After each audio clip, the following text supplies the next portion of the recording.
Hello दोस्तों, नमस्कार। प्रकाशन हिंदी यूट्यूब चैनल पर आप सभी का स्वागत है। दोस्तों, चैनल से जुड़ें, चैनल को सब्सक्राइब करें, बेल आइकन प्रेस कर ऑल पर क्लिक करें ताकि आने वाली वीडियो का नोटिफिकेशन आप तक पहुंच सके। दोस्तों, हिंदी भाषा विज्ञान की पिछली परीक्षा में पूछी गई प्रश्न व्याख्या सहित के हमने 5 वीडियो पढ़ लिए थे। अब पढ़ेंगे 6वां वीडियो, जिसमें 149वें प्रश्न से अध्ययन करेंगे। दोस्तों, किसी भी परीक्षा में हिंदी से संबंधित पाठ्यक्रम जोड़ा जाता है, सिलेबस जोड़ा जाता है। उन सभी परीक्षाओं के लिए ये व्याख्या सहित प्रश्नों की वीडियो बहुत ही महत्वपूर्ण है। थ्योरी पढ़ने के बाद में थ्योरी से संबंधित चैनल पर जो वीडियो उपलब्ध है हिंदी भाषा विज्ञान और हिंदी व्याकरण के, उनको देखने के बाद में व्याख्या सहित प्रश्नों की वीडियो अवश्य देखना चाहिए ताकि अच्छी तरह से हमारी बेहतर तैयारी हो सके। पार्ट 6 में हिंदी भाषा विज्ञान का 149वां प्रश्न पढ़ेंगे। देवनागरी का प्रत्येक अक्षर उच्चरित होता है अंग्रेजी जैसे मूक वर्ण देवनागरी में नहीं है। अंग्रेजी की मूक वर्ण कौन से हैं? मूक वर्ण वे होते हैं जो साइलेंट रहते, बोले नहीं जाते हैं। जैसे ए सही है, हाफ में एल नहीं बोला जाता है, हाफ में एल नहीं बोला जाता है और नाइफ में के नहीं बोला जाता है। साइलेंट है।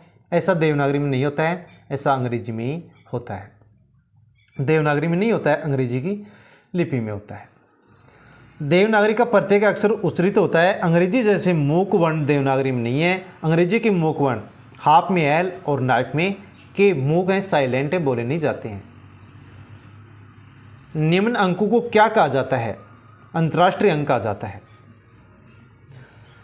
निम्न वर्णों को 1 2 3 4 9 को 0 को अंतर्राष्ट्रीय अंक कहा जाता है। अनुच्छेद 343 के अनुसार संघ राजभाषा हिंदी लिपि देवनागरी होगी, भारतीय अंकों का रूप अंतर्राष्ट्रीय होगा।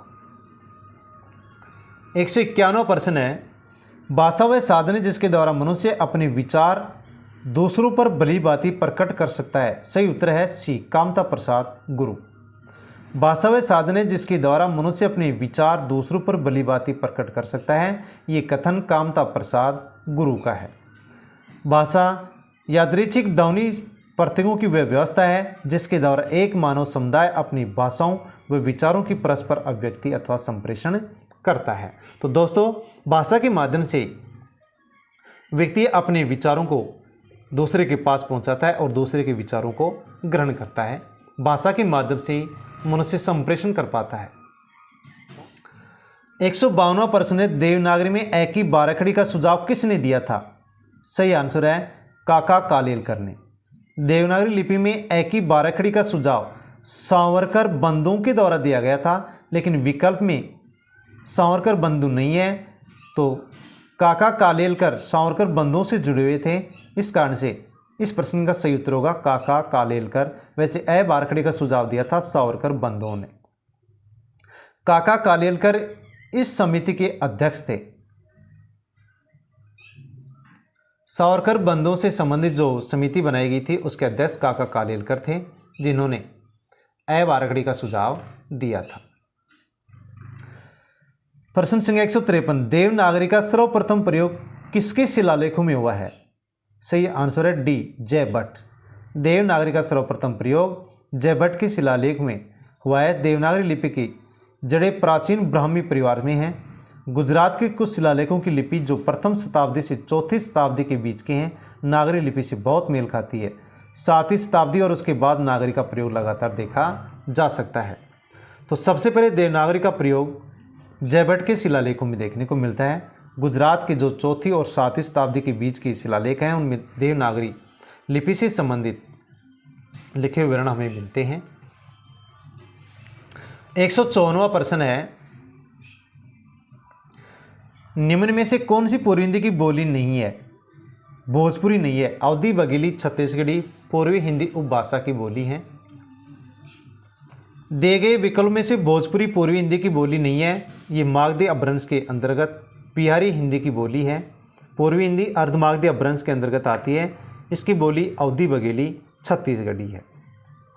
तो भोजपुरी पूर्वी हिंदी उपभाषा से विकसित है।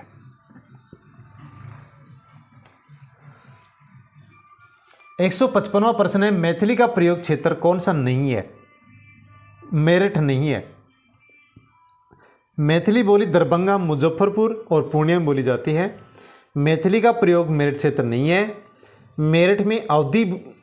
मेरठ में खड़ी बोली बोली जाती है। दरभंगा, मुजफ्फरपुर, पूर्णिया में मैथिली और मेरठ में खड़ी बोली बोली जाती है। 156वां प्रश्न है, देवनागरी लिपि में लिखी जाने वाली भाषा नहीं है, कौन सी नहीं है? असमिया नहीं है। असमिया देवनागरी लिपि में लिखी जाने वाली भाषा नहीं है।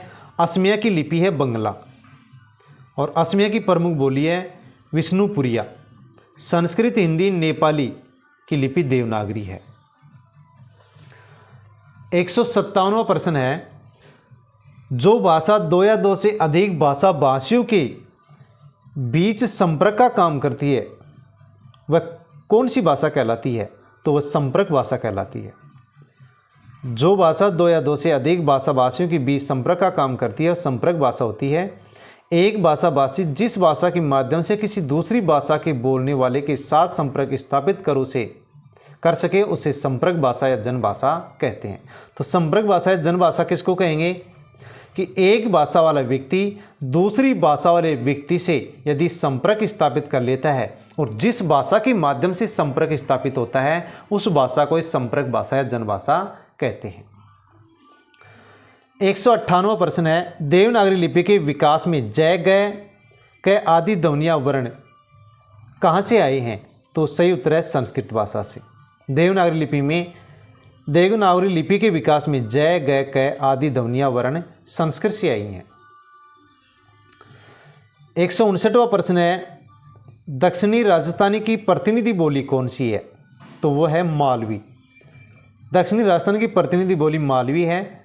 मारवाड़ी पश्चिमी राजस्थान की बोली है। मेवाती उत्तरी राजस्थान की बोली है। ढूंढाड़ी पूर्वी राजस्थान की प्रतिनिधि बोली है। जयपुरी को ढूंढाड़ी भी कहते हैं। तो दक्षिणी राजस्थान की प्रतिनिधि बोली है मालवी, पश्चिमी राजस्थान की प्रतिनिधि बोली है मारवाड़ी और उत्तरी राजस्थान की प्रतिनिधि बोली है मेवाती और पूर्वी राजस्थान की प्रतिनिधि बोली है ढूंढाड़ी, जिसको जयपुरी भी कहते हैं।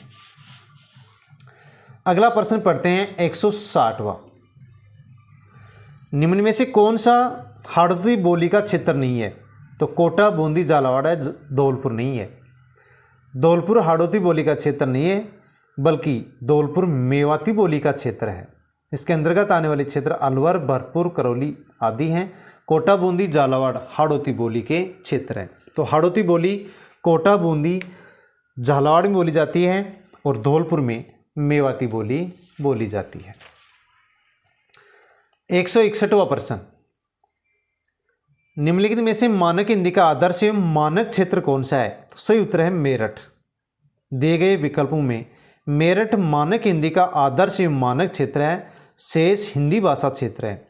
हरियाणा में हरियाणवी बोली जाती है। दिल्ली में खड़ी बोली का प्रयोग किया जाता है और ये सब के सब क्षेत्र हैं, ये पश्चिमी हिंदी के क्षेत्र हैं। 162वां प्रश्न है, सिंहल के लोग किस भाषा को मागधी कहते हैं? तो पाली को सिंहल के लोग मागधी कहते हैं। सिंहल के लोग पाली भाषा को मागधी कहते हैं। प्रश्न संख्या 163, कौन सी भाषा मध्यकालीन आर्य भाषा नहीं है? तो सही उत्तर है डी, संस्कृत नहीं है। संस्कृत भाषा मध्यकालीन आर्य भाषा नहीं है। संस्कृत प्राचीन आर्य भाषा है। मध्यकालीन आर्य भाषाएं 3 थी, पाली, प्राकृत, अपभ्रंश। पाली का समय है 500 ईसा पूर्व से 1 शताब्दी तक, 1 ईस्वी तक। प्राकृत का समय है 1 ईस्वी से 500 ईस्वी तक और अपभ्रंश भाषा का समय 500 ईस्वी से 1000 ईस्वी तक। 164वां प्रश्न है, बिहार की 3 बोलियों का एक वर्ग बनाकर बिहारी नाम किसने दिया था? तो ग्रियर्सन ने दिया था। बिहारी की तीनों बोलियों का एक वर्ग बनाकर बिहारी नाम ग्रियर्सन ने दिया था। ग्रियर्सन ने पहली बार लिंग्विस्टिक सर्वे ऑफ इंडिया में वर्तमान उत्तरी बिहार और दक्षिणी पश्चिमी उत्तर प्रदेश में बोली जाने वाली भाषाओं के सम्मिलित स्वरूप जो वहाँ की क्षेत्रीय हिंदी में परिलक्षित होता है उसे बिहारी नाम दिया।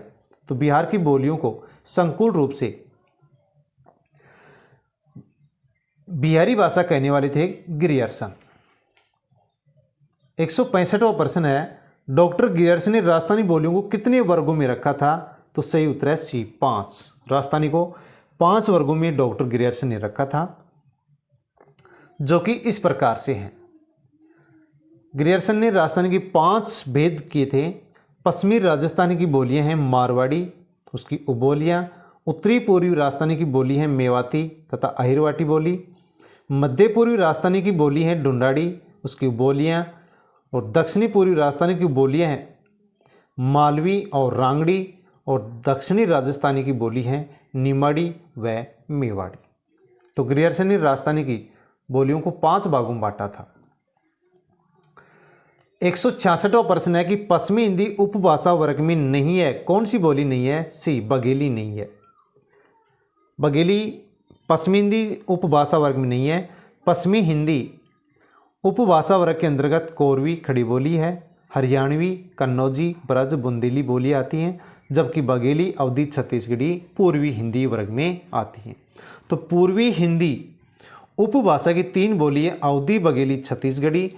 और पश्चिमी हिंदी उपभाषा की बोलियां हैं खड़ी बोली, हरियाणवी, कन्नौजी, ब्रज और बुंदेली।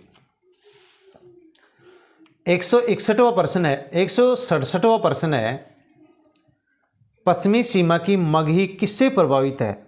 ये भोजपुरी से प्रभावित है। पश्चिमी सीमा की मगही भोजपुरी बोली से प्रभावित है। भोजपुरी भाषा के अंतर्गत जौनपुर, आजमगढ़, बनारस, गाजीपुर, मिर्ज़ापुर, बलिया आदि क्षेत्र जिले आते हैं।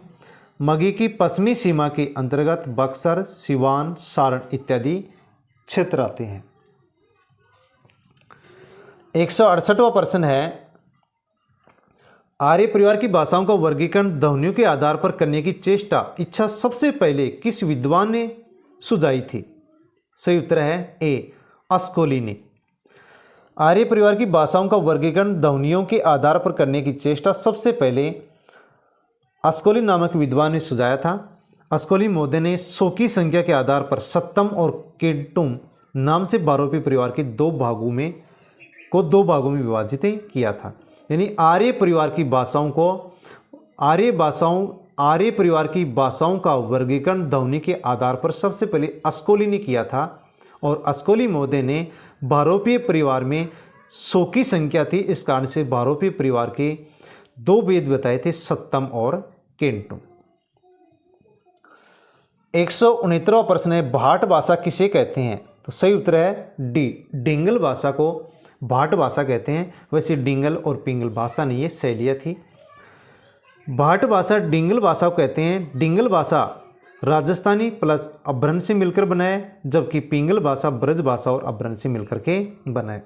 जब राजस्थानी भाषा के साथ अपभ्रंश भाषा के शब्द मिलते हैं तो उसको डिंगल कहते हैं, और ब्रज भाषा के साथ अपभ्रंश भाषा के शब्दों को मिलाकर के प्रयोग किया जाता है तो उसको पिंगल कहते हैं। तो डिंगल राजस्थानी के साथ अपभ्रंश और पिंगल ब्रज भाषा के साथ अपभ्रंश।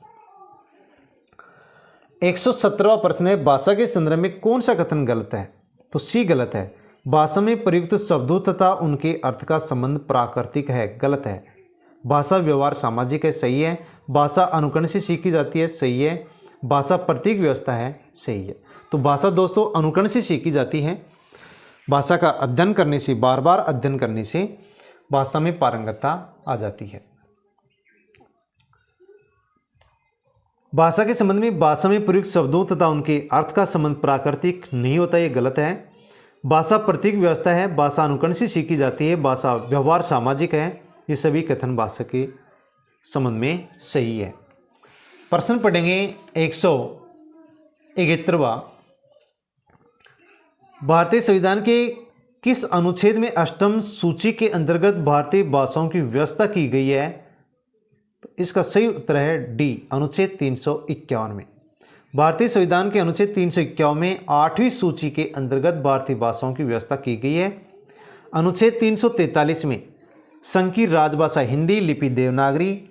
अनुच्छेद 345 में कहा गया है कि राज्य का विधानमंडल विधि द्वारा उस राज्य में इस्तेमाल होने वाली भाषाओं में से किसी एक या अधिक भाषाओं को या हिंदी को उस भाषा के सभी या किन्हीं शासकीय प्रयोजनों के लिए अंगीकार कर सकता है। अंगीकार का अर्थ होता है दोस्तों स्वीकार करना, अंगीकार यानी स्वीकार करना। अनुच्छेद 345 में कहा गया है कि कोई राज्य किस भाषा को स्वीकार करना चाहता है उसके बारे में उपमानद है।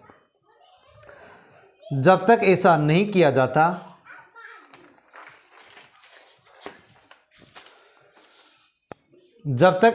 किया जाता अंग्रेजी का प्रयोग उसी प्रकार किया जाता रहेगा जिस प्रकार उससे ठीक पहले किया जाता रहा था।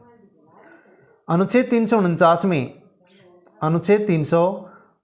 में संविधान के प्रारंभ से 15 वर्ष की अवधि के दौरान प्रयोग की जाने वाली भाषा के लिए उपबंध करने वाला कोई विधेयक राष्ट्रपति की पूर्व अनुमति, जो कि वह राजभाषा आयोग भाषा समिति के प्रतिवेदन पर विचार करने देगा, इसके बाद ही संसद में प्रस्तुत किया जा सकता है।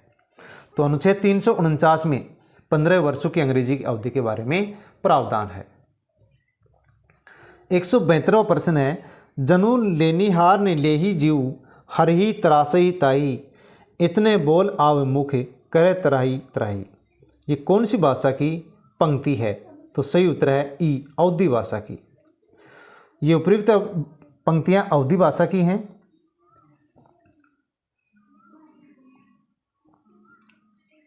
जबकि ब्रज अवधी अर्धमागधी अपभ्रंश के पूर्वी हिंदी उपभाषा से विकसित है। अवधी भाषा अर्धमागधी उपभ्रंश की जो पूर्वी हिंदी उपभाषा है उसकी बोली है। अर्धमागधी अपभ्रंश से पूर्वी हिंदी उपभाषा विकसित हुई, उससे अवधी बोली विकसित हुई। जबकि ब्रज भाषा सोरसनी अपभ्रंश की पश्चिमी हिंदी उपभाषा की ओकार बहुला बोली है।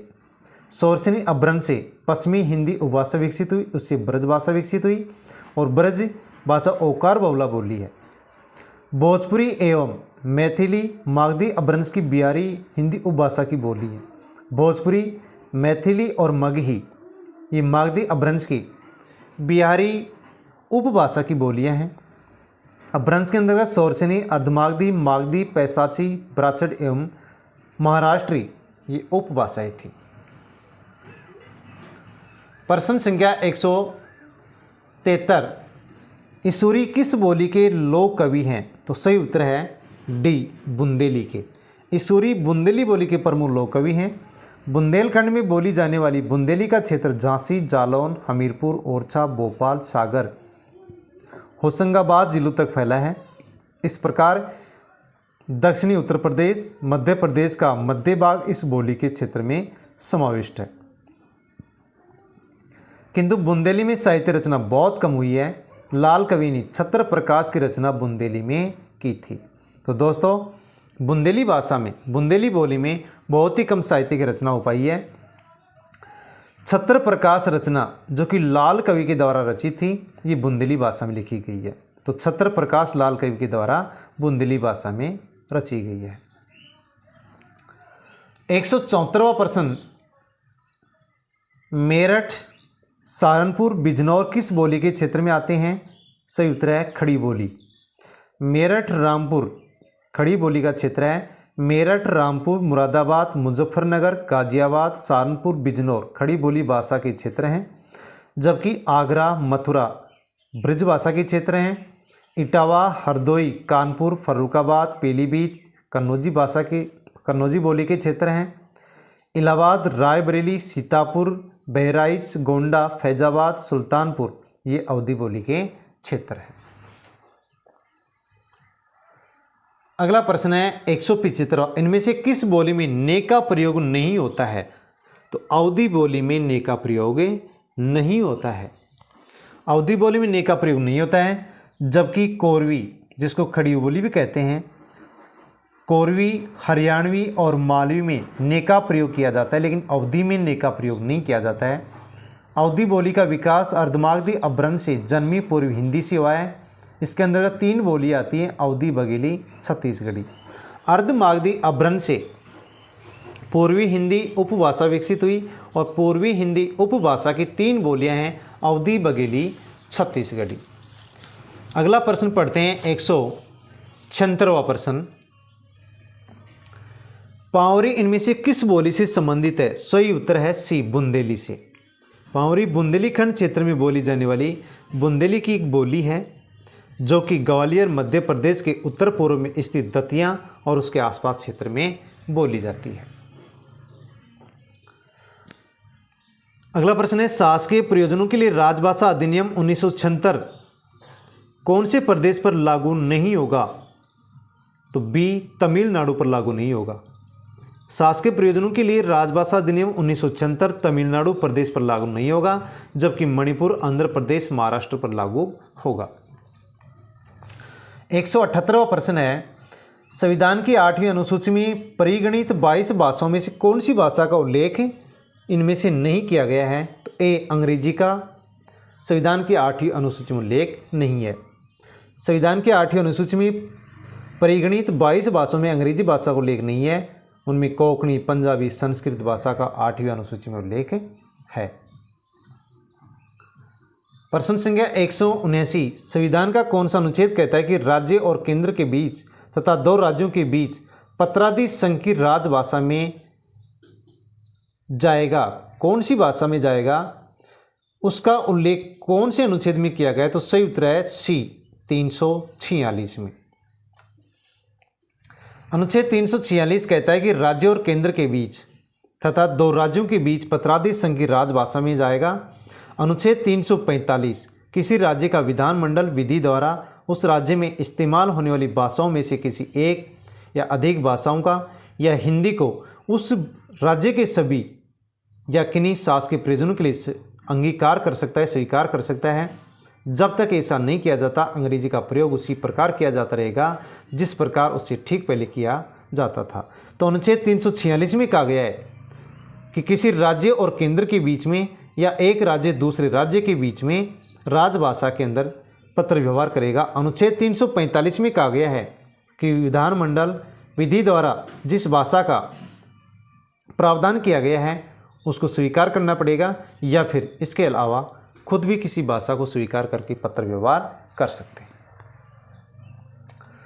प्रश्न संख्या 180, साहित्य में प्रयुक्त भाषा के आधार पर नामवर सिंह ने अपभ्रंश के कितने भेद किए थे? तो सही उत्तर है सी, 2 भेद किए थे।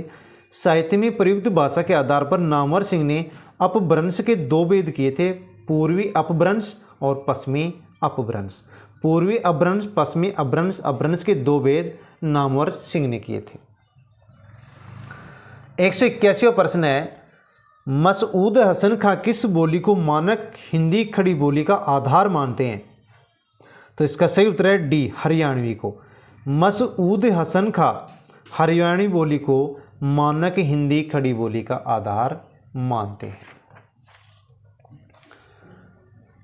182वां प्रश्न है, केंद्रीय हिंदी निदेशालय की ओर से देवनागरी लिपि तथा हिंदी वर्तनी का मानकीकरण पुस्तक का प्रकाशन कब हुआ था? तो सही आंसर है 1983 में। केंद्रीय हिंदी निदेशालय की ओर से देवनागरी लिपि तथा हिंदी वर्तनी का मानकीकरण का प्रकाशन 1983 में हुआ था।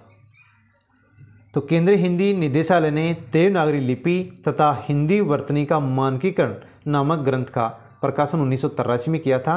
अनेक ग्रंथों को इसमें सम्मिलित किया गया था, जैसे मानक देवनागरी वर्णमाला, परिवर्धित देवनागरी वर्णमाला और हिंदी वर्तनी का मानकीकरण। इन 3 पुस्तिकाओं के समन्वित रूप को संशोधन और परिवर्धन के साथ केंद्रीय हिंदी निदेशालय द्वारा सन 1983 ईस्वी में देवनागरी लिपि तथा हिंदी वर्तनी का मानकीकरण नामक पुस्तक का प्रकाशन किया था।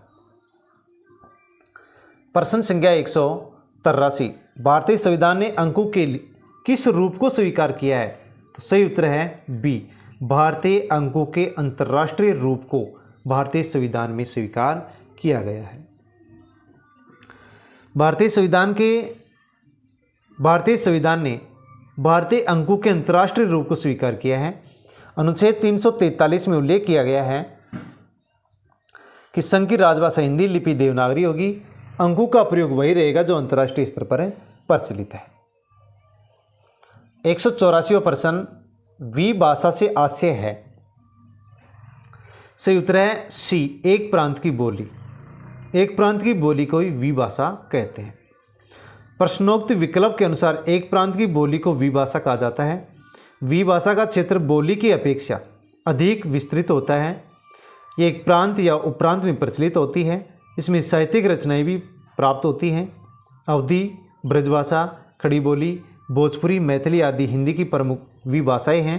सरकारी कार्यालयों में प्रयुक्त होने वाली भाषाएं राजभाषा की राजकाज की भाषा को राजभाषा तथा घर परिवार में व्यवहारित भाषा को मातृभाषा कहते हैं। तो दोस्तों बताया गया कि एक प्रांत या एक उप प्रांत में जो भाषा प्रचलित होती है और उसमें साहित्यिक रचनाएं भी रची जाती हैं उसको विभाषा कहा जाता है। जैसे अवधी, ब्रजभाषा, खड़ी बोली, भोजपुरी और मैथिली ये विभाषाएं हैं। साथ में हम ये भी समझ सकते हैं कि सरकारी कार्यालयों में जिस भाषा में राजकाज होता है, कार्य होता है, उसको ही राजभाषा कहते हैं। घर परिवार में जो भाषा बोली जाती है उसको मातृभाषा कहते हैं। तो दोस्तों 3 भाषाएं होगी। मातृभाषा किसको कहेंगे? घर परिवार में प्रयोग ली जाने वाली भाषा को मातृभाषा कहेंगे। कार्यालयों में प्रयोग ली जाने वाली भाषा को राजभाषा कहेंगे। और एक प्रांत या एक उप प्रांत में प्रयोग में ली जाने वाली जो भाषा है उसको विभाषा कहेंगे। 185वां प्रश्न है, इनमें से कौन सी लिपि नहीं है? तो अंग्रेजी लिपि नहीं है। अंग्रेजी लिपि नहीं है, अंग्रेजी भाषा है और अंग्रेजी भाषा की लिपि रोमन लिपि है। अरबी उर्दू की लिपि है, गुरुमुखी पंजाबी की लिपि है, देवनागरी लिपि में हिंदी, संस्कृत, मराठी आदि भाषाएं लिखी जाती हैं। तो दोस्तों अंग्रेजी भाषा की लिपि रोमन है, उर्दू भाषा की लिपि अरबी है, पंजाबी की लिपि गुरुमुखी है, हिंदी, संस्कृत, मराठी की लिपि देवनागरी है। 186वां प्रश्न है, इनमें से किस बोली का बिहारी हिंदी से संबंध नहीं है? तो अवधी का नहीं है। मैथिली, मगही और भोजपुरी बिहारी हिंदी से विकसित बोलियां हैं। दी गई बोलियों में से अवधी का संबंध बिहारी हिंदी से नहीं है, बल्कि इसका संबंध पूर्वी हिंदी से है। पूर्वी हिंदी की 2 अन्य बोलियां हैं, बघेली और छत्तीसगढ़ी। मगही, भोजपुरी एवं मैथिली तीनों ही बिहारी हिंदी की प्रमुख बोलियां हैं। तो बिहारी हिंदी की 3 बोली हैं, मगही, भोजपुरी और मैथिली। साथ में पूर्वी हिंदी की 3 बोली हैं, अवधी, बघेली, छत्तीसगढ़ी। 187वां प्रश्न है, मगही किस प्रदेश की बोली है? तो मगही बिहार की बोली है। मगही मूलतः बिहार राज्य की बोली है। ये मागधी अपभ्रंश की बिहारी उपभाषा की प्रमुख बोली है। बिहार राज्य में भोजपुरी एवं मैथिली बोली भी बोली जाती है। राजस्थान में राजस्थानी, पश्चिमी राजस्थानी, पूर्वी राजस्थानी, उत्तरी राजस्थानी एवं दक्षिणी राजस्थानी, छत्तीसगढ़ में छत्तीसगढ़ी और मध्य प्रदेश में बघेली, मालवी इत्यादि बोली जाती हैं। तो मगही बोली बिहार में बोली जाती है, जो कि मागधी अपभ्रंश की बिहारी उपभाषा से विकसित है। बिहार में भोजपुरी और मैथिली भी बोली जाती हैं। राजस्थानी राजस्थान में बोली जाती है। छत्तीसगढ़ी छत्तीसगढ़ में बोली जाती है। बघेली और मालवी मध्य प्रदेश में बोली जाती है। सिंधी भाषा का विकास अपभ्रंश की किस बोली से माना जाता है? ब्राचड़ से। अपभ्रंश और बोलियां। ब्राचड़ अपभ्रंश से सिंधी बोली विकसित हुई। पैसाची अपभ्रंश से पंजाबी बोली विकसित हुई। मागधी अपभ्रंश से भोजपुरी, मगही और मैथिली बोली विकसित हुई। अर्धमागधी अपभ्रंश से अवधी, बघेली और छत्तीसगढ़ी बोली विकसित हुई। 189वां प्रश्न है, मुंडा भाषा परिवार का क्षेत्र कौन सा है? तो यूपी टीजीटी 2016 में पेपर आया था, इसमें डिलीट किया गया था इस प्रश्न को। मुंडा भाषा परिवार का क्षेत्र छोटा नागपुर है, यानी मुंडा भाषा परिवार का जो क्षेत्र है वो छोटा नागपुर है, जो कि झारखंड राज्य में अवस्थित है। मुंडा भाषा परिवार की भाषाएं भारत और बांग्लादेश को मिलाकर लगभग 1 करोड़ लोग बोलते हैं। इनकी भाषा मुंडारी ऑस्ट्रो एशियाटिक भाषा परिवार की एक शाखा है, लेकिन आयोग ने इसको गलत माना था, डिलीट कर दिया था। वैसे मुंडा भाषा परिवार छोटा नागपुर क्षेत्र में बोली जाती है। 190वां प्रश्न है, आगरा किस बोली का क्षेत्र है? सही उत्तर है सी, ब्रज भाषा का। आगरा में ब्रज भाषा बोली जाती है। आगरा ब्रज भाषा बोली का क्षेत्र है। ब्रज भाषा का क्षेत्र कौन सा है? मथुरा, आगरा, अलीगढ़, बरेली, बदायूं, एटा, मैनपुरी, भरतपुर, जो कि राजस्थान में अवस्थित है। अवधी बोली अयोध्या, लखीमपुर खीरी, बहराइच, गोंडा, बाराबंकी, लखनऊ, सीतापुर, उन्नाव, फैजाबाद, सुल्तानपुर, रायबरेली, प्रयागराज, जौनपुर, प्रतापगढ़। खड़ी बोली बिजनौर, रामपुर, मुरादाबाद, मेरठ, मुजफ्फरनगर, सहारनपुर, दिल्ली और गाजियाबाद। 191वां प्रश्न है, पूर्वी हिंदी के अंतर्गत अवधी के अतिरिक्त इनमें से कौन सी बोली समाहित की जाती है? तो सही उत्तर है सी, बघेली। पूर्वी हिंदी के अंतर्गत अवधी के अतिरिक्त और कौन सी बोली सम्मिलित की जाती है? तो वो है बघेली।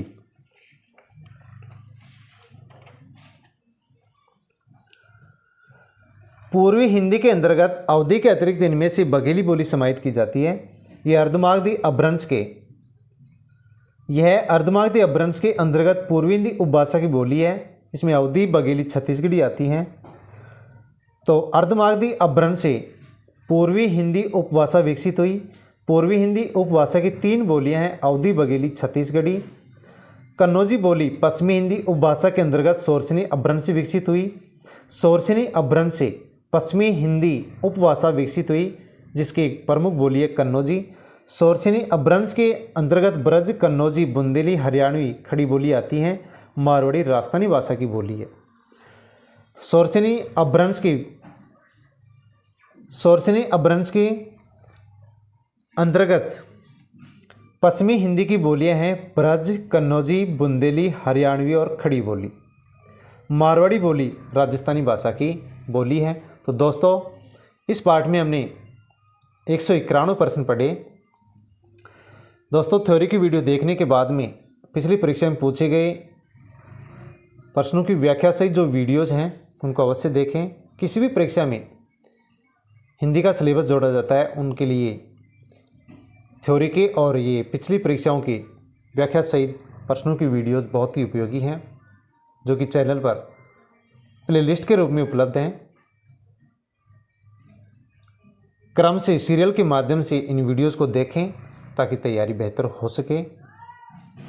दोस्तों, वीडियोज़ कैसा लगा? अच्छा लगा हो तो लाइक करें, कमेंट करके अवश्य बताएं। आपके जो भी साथी लोग हैं जो तैयारी कर रहे हैं, उनको भी आप इस चैनल के बारे में अवश्य बताएं, उनके पास शेयर करें। टेलीग्राम, व्हाट्सएप, फेसबुक के माध्यम से शेयर करके उनको भी जानकारी अवश्य दें, ताकि बिना पैसे फ्री में उनकी तैयारी हो सके। जय हिंद।